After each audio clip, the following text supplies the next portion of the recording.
علامہ سعید نوری صاحب قبلہ آپ کی طرف متوجہ ہوں، اور ساتھ ہی ساتھ ایک بہت عظیم خسارہ اہل سنت والجماعت کا ہوا ہے۔ آج کی محفل بھی میں نے نورانی محفل کو معین العلماء محسن قوم و ملت حضرت علامہ مولانا معین الحق علیمی صاحب رحمت اللہ تعالی علیہ صدر اعلیٰ دارالعلوم علیمیہ جمدہ شاہی کی طرف منسوب کیا ہے۔ تو سعید نوری صاحب قبلہ جو آپ رضا اکیڈمی کے چیئرمین ہیں،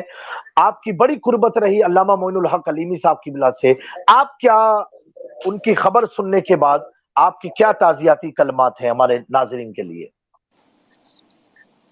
مولانا معین الحق علیم صاحب کے وصال پر بہت ہی رنج ہوا، بہت تکلیف ہوئی، اور اللہ تبارک و تعالیٰ ان کے درجات کو بلند فرمائے، ان کے پسماندگان کو صبر جمیل عطا فرمائے۔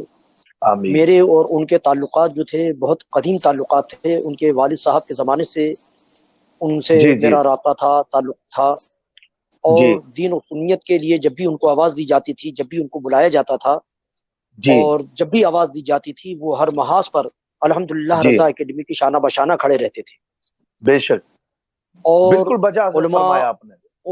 علماء کی خدمت اور اپنے اساتذہ کا ادب اور ان کی خدمت، اپنے دوستوں سے محبت، وہ ان کا سمجھیے ایک طرح امتیاز تھا۔ بہرحال جب بھی بمبئی تشریف لاتے تھے، ان کی خدمت کرنا اور ان کی میزبانی کرنا، اور بھی بڑے جو علماء آتے تھے ان کی میزبانی کرتے تھے ماشاءاللہ، اور بہت سی خوبیوں کے وہ مالک تھے۔ حضرت قائد اہل سنت علامہ شاہ احمد نورانی صاحب رحمۃ اللہ تعالی علیہ جب بمبئی تشریف لاتے تھے تو مجھ کو یاد پڑتا ہے کہ 2 مرتبے ان کو رضا اکیڈمی نے استقبالیہ دیا، ان دونوں مرتبے، ہاں جی الحمدللہ۔ تو اس وقت مولانا معین الحق علیمی صاحب کے ہی ذریعے حضرت کو دعوت دی جاتی تھی، اور حضرت رضا اکیڈمی کے دعوت پر نوری محفل میں تشریف لاتے تھے۔ 2 مرتبے حضرت تشریف لائے، تو اس میں مولانا معین الحق علیمی صاحب کا بڑا رول رہا کرتا تھا، اور جب بھی ان سے کوئی بات بولی جاتی تھی تو وہ ماشاءاللہ ہمیشہ سنیت کے کام کے لیے بالکل تیار رہتے تھے، اور بہت یعنی الفاظ نہیں ہیں کہ وہ کس طریقے سے ہم لوگوں کے ساتھی تھے۔ اور ان کے جانے کے بعد بہت ایک خلا محسوس ہو رہا ہے کہ اب اس جگہ کو کون پورا کرے گا۔ وہ خالی بیٹھ جاتے تھے تو معلوم ہوتا تھا کہ کوئی بیٹھا ہوا ہے، کوئی ایک ہمارا ساتھی ہے، اور اللہ نے جو ان کے اندر وجاہت عطا فرمائی تھی، اور اس کے ساتھ ساتھ منکسر المزاج تھے، اور ہر چیز کو پازیٹیو انداز میں لیتے تھے،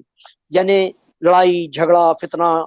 اور جو آج کل عام ہے اس سے وہ کوسوں دور تھے۔ جہاں پر وہ دیکھتے تھے، محسوس کرتے تھے کہ یہ یہاں پر کوئی اختلاف ہوگا یا کوئی اور بات بڑھے گی، تو اس جگہ پر وہ جاتے نہیں تھے اور اس ٹاپک کو چھڑتے نہیں تھے، اپنے کام سے کام رکھتے تھے، اور پازیٹیو کام کے لیے، مثبت کام کے لیے، قومی ملی مسلکی کام کے لیے جب بھی ان کو آواز دی جاتی تھی وہ بالکل شانہ بشانہ رہتے تھے۔ اور اعلیٰ حضرت رضی اللہ تعالیٰ عنہ کے تعلق سے ان کے اندر جو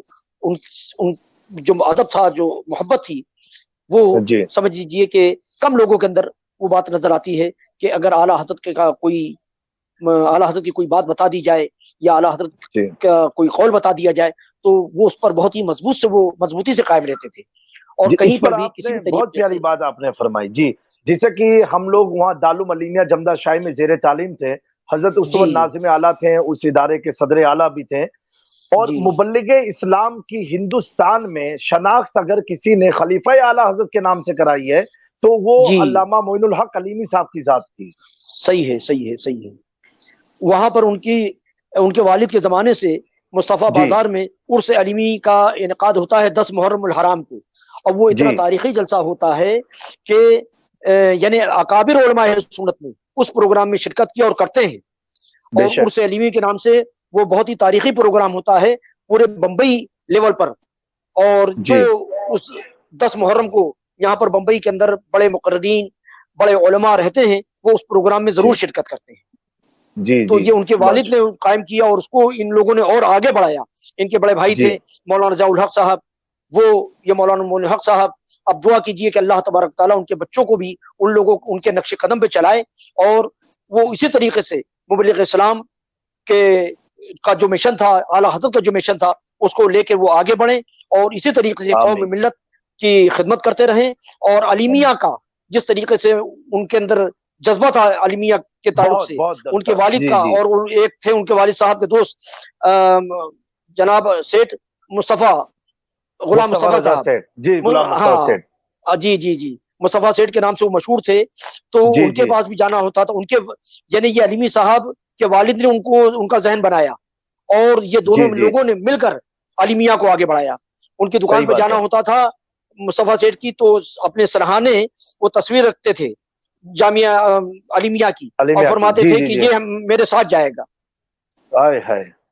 اس طریقے سے ان لوگوں نے علیمیہ کو اپنے خون جگر سے سینچا ہے.